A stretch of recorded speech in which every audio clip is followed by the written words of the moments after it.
apologize for leaving you guys an alert on Friday. The zoo was fun, but I think it might have been somewhat frustrating as I do know how the program does need some guidance and based on the number of emails I received.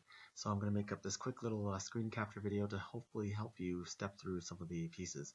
First of all, the image analysis is really all about you getting familiar with the program. So I'm just going to show you a couple things that would normally happen in the image analysis that you might end up doing.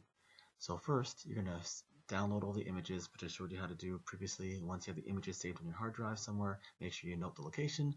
I can't tell you how many times I've saved things on my computer. I want to save them 3 or 4 or 5 more times just because I have absolutely no idea where they are. So I'm going to open up the 3GL here. Okay, so I'm going to go to File, Open, and it gives me this box here. And next, I'm going to do some modification to the color. So in order to modify the color, you typically have to highlight whatever it is you want to modify. So in this case, I might click on the rectangle and draw a box around this well here.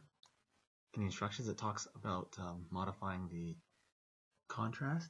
So if you'd like to do that, unfortunately the instructions are for something that's a slightly older program. This is slightly newer, so you go to Process, and there's a whole bunch of things here you can select. One of them is Enhance Contrast. If you select this, then you can choose a bunch of options here.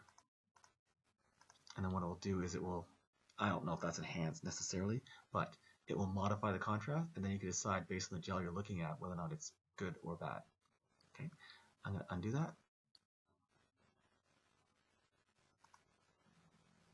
Another thing that you might want to do is actually change the coloration. By changing the coloration from white on black to something else, sometimes it's a little bit easier to see. So I go over here to Analyze,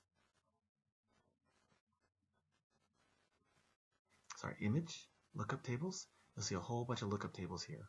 In the instructions on the Image Analysis student sheet, it talks about using Fire 2 as your color table. I don't even see Fire 2, but I do see Fire, so let's see what happens with that.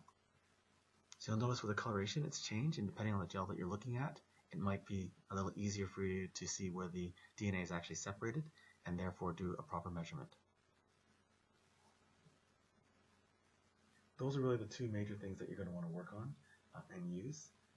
After that, the only other thing is around the calibration. So I'll do that in the next video.